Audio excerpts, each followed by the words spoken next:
Revolutionary Love. This is your man Baba, Dr. Brother Samori Kamar. Today, we're going to be talking about the sit-in movement. And you see here four young brothers, four college students, sitting in at a diner, right? So let's get right into their story. So on February 1st, 1960, four freshmen from North Carolina A&T sat in at a lunch counter in Greensboro, North Carolina, to desegregate the local restaurant. Desegregate. Make sure you look up and define that word for yourself. Desegregate. They wanted to make it so that the restaurants weren't segregated anymore, so that African people or black people could eat at these restaurants and eat at the lunch counter. So black people could spend their money, but they could not sit at the counter. So they can come and stand at the counter, they can go to the back door, but they could not sit down and enjoy their food like other folks. And so, these were four freshmen, so they're around 18 and 19 years old. So this is young people who started this movement. I mean, it took some courage to be able to do something like this. Soon, the idea was spread all across the South, and many students and many activists across the country will be sitting in at lunch counters and demanding that African people be treated as equals. So if they're going to spend their money, they want to be able to sit down and enjoy their food just like anyone else. So with the sit-ins, I don't know if you can see behind the words here. In some places, the students or the activists were attacked by mobs, by gangs, by thugs, as they would say, right? And so you see the coffee is being poured on them, condiments are being placed over their heads, so ketchup and mustard and all these kind of things. And we see the black girl there, um, and young white boys or white men, and nothing happened to those white men. But the students face arrest. The students face mob violence. So as you can see here, some mob violence going on, and they would actually punch the the students and kick the students for just trying to sit down at a counter to have lunch and be able to do that, right?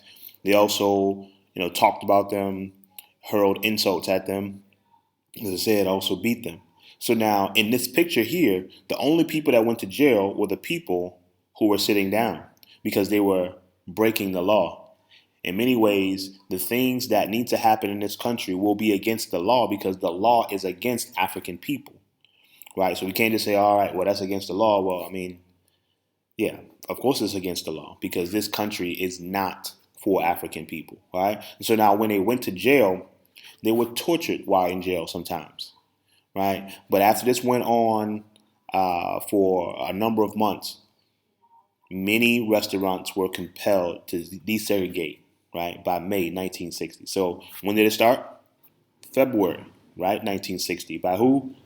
Four students, four freshmen from what university? North Carolina A&T, right?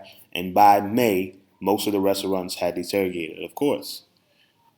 Some businessmen were like, okay, let's get these black folk in here, let's let them pay, let them sit so they can give us this money.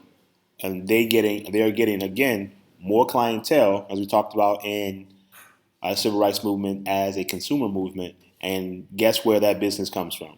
It comes from black business.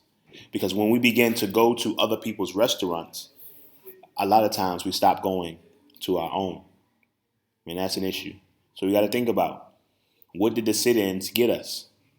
So we were trying to desegregate the lunch counter, and many of our restaurants went by the wayside. And the people who were cooking in these white restaurants were black. So why not just go to the black restaurant in the first place and leave those white folks to do what they do? But we'll talk more about that as we go. The organization that came out of the sit-in movement was SNCC, SNCC, which means the Student Nonviolent Coordinating Committee. This organization was started or helped in its incubation or in its foundation by Ella Baker. And she organized a conference at Shaw University in 1960 in Raleigh, North Carolina.